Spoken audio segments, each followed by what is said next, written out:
అందరికీ నమస్కారం. IIFA last year attend అయ్యాను. జస్ట్ ఆడియన్స్లో కూర్చొని బాగా ఎంజాయ్ చేశాను.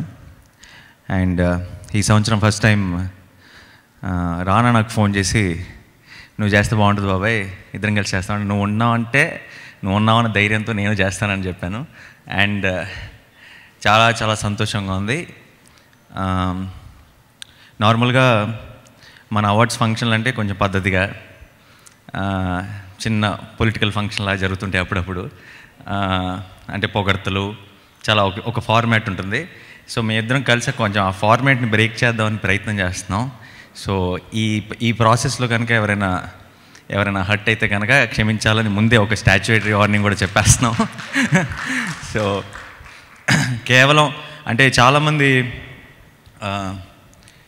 ఒక కాలేజ్ ఫంక్షన్ లాగా సెలబ్రేట్ చేసుకుందాం అని బేసిక్గా, అంటే అందరి మధ్యలో ఒక హలో హాయ్ అని అలా పద్ధతిగా కాకుండా కొంచెం నవ్వుతూ ఆడుతూ సరదాగా ఎంజాయ్ చేస్తే అది రేపు టీవీలో కానీ ఈవెంట్ చూసే ఆడియన్స్ కూడా, ప్రేక్షకులు కూడా ఎక్కువ ఎంజాయ్ చేస్తారు. అండ్ సరదాగా జోక్లు వేసుకుంటూ ఒక అవార్డ్ ఫంక్షన్ చేసినప్పుడు ఏంటంటే మా అందరి మధ్యలో ఉన్న ఒక ఫ్రెండ్షిప్ కూడా ప్రేక్షకులకు అర్థమవుతుంది. అండ్ అక్కడ కూడా కొంచెం ఫ్యాన్ వార్స్ ఇలాంటివన్నీ తగ్గుతాయని ఒక నమ్మకంతో ఇలాంటి ఒక ప్రయత్నం చేస్తున్నాం. సో మీరందరూ ఆదరిస్తారని నమ్ముతున్నాను.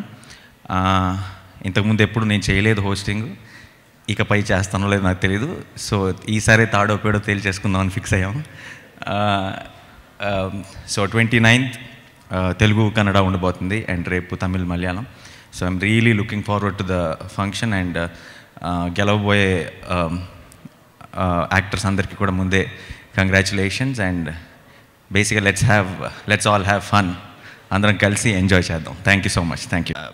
ఏదైనా కొంచెం సీరియస్ ప్రోగ్రామ్ అయితే పెద్ద ప్రిపేర్ అవ్వాలి. ప్లస్ నాకు వీడు కూడా రానా కూడా ఉన్నాడు కాబట్టి కంపెనీ మేము పెద్ద ప్రిపేర్ అవ్వక్కర్లేదు. మేము మా ఫ్లోలో మేము వెళ్ళిపోతాం, మీ ఫ్లోలో మీరు ఫాలో అయిపోండి అంతే. Thank you.